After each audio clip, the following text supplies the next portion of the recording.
My windows up. Hold on one second. How y'all doing tonight on this Saturday night? You see, I got in the title, Say What Part 5, Kwame Kilpatrick. Is they something else, man. Now, if I pause as I'm talking, I'm in traffic, man. You know, I'm in Detroit. These niggas be driving like they missing a flight, or I don't know where the hell these niggas be going. Everybody be doing 1,000 miles per hour. I'm from the old school, man. I'll just be cruising and bruising. But yeah. Let me go ahead and get started.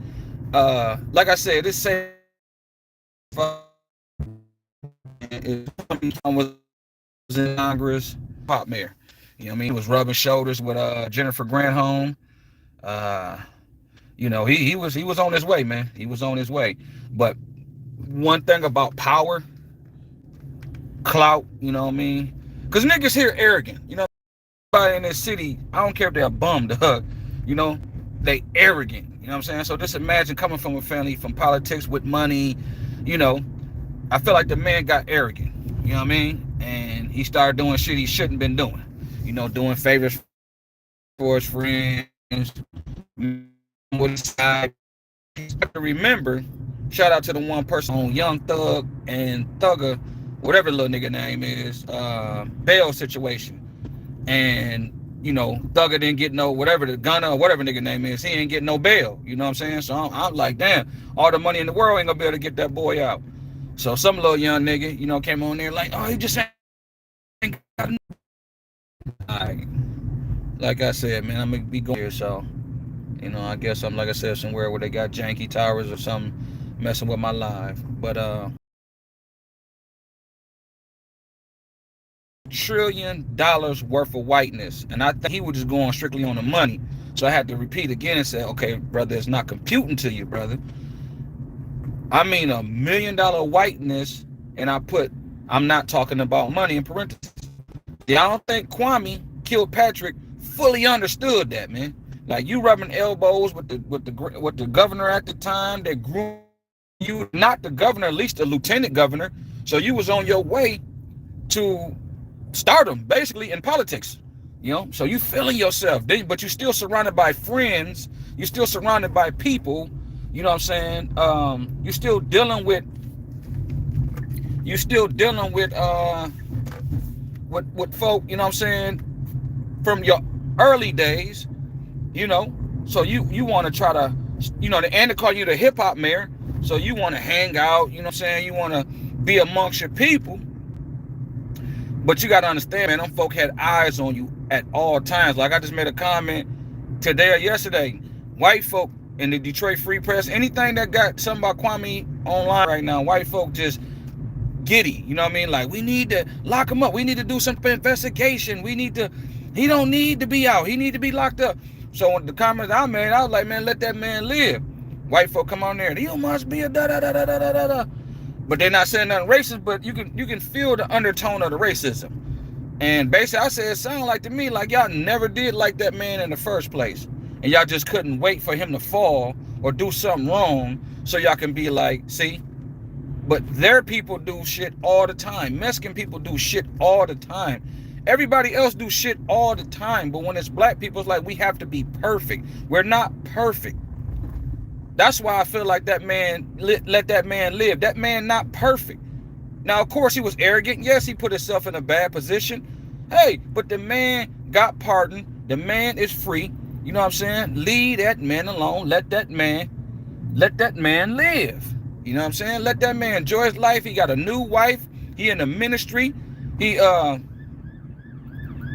hold on. It's Saturday night in the D with the police. Niggas don't know how to stop and show any type of common sense when the police or ambulance come by. These niggas still keep driving like ain't shit. Nigga damn near hit me. Lord Jesus. But like I said, man, so at the end of the day, you know what I'm saying, he was feeling himself to the point where he got himself jammed up and got himself caught up in something. You know? So basically by him getting himself caught in something, He had to go do that prison time. And he should know, once you get in that white man's system, it's a wrap, man.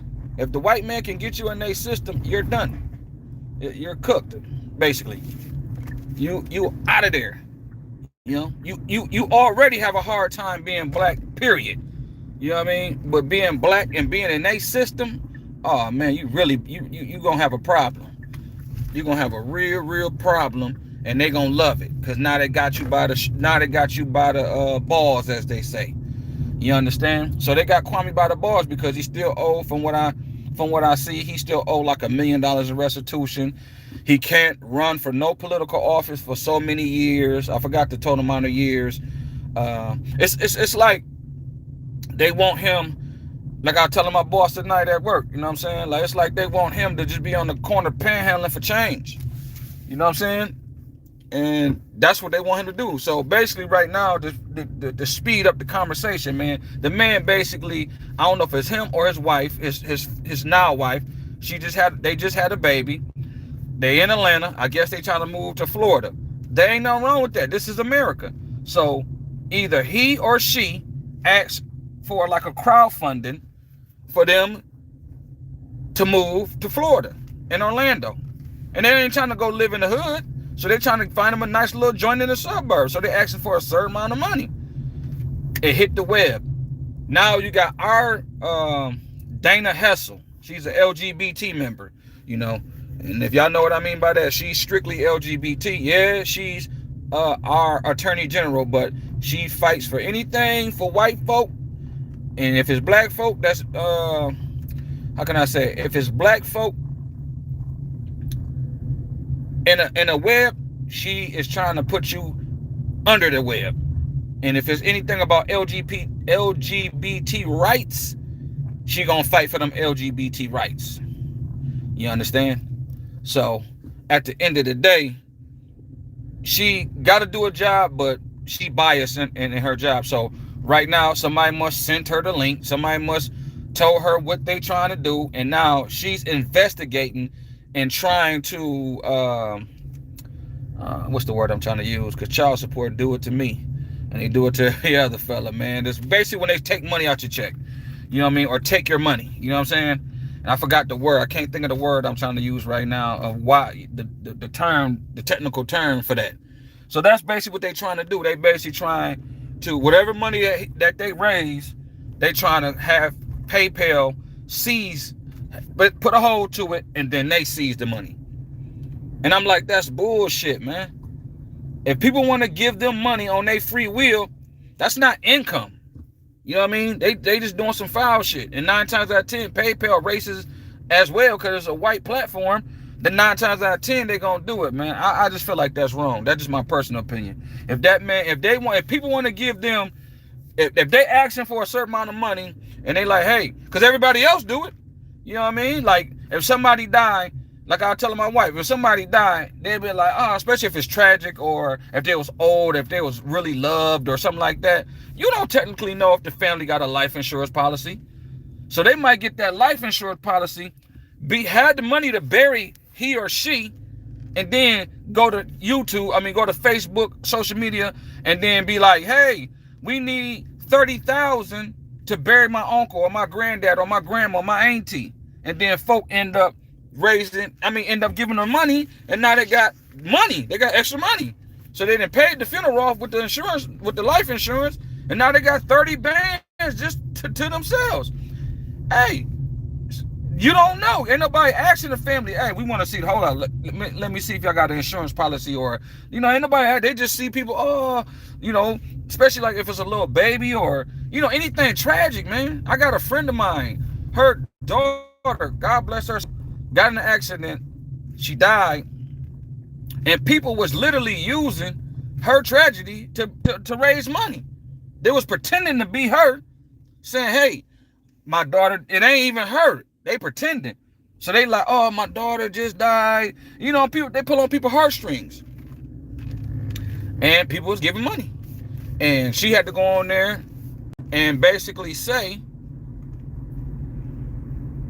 hold on, this person ain't even got no lights on. They just flying down the street. I tell you, these niggas something else. All right, but basically, you know what I'm saying? And niggas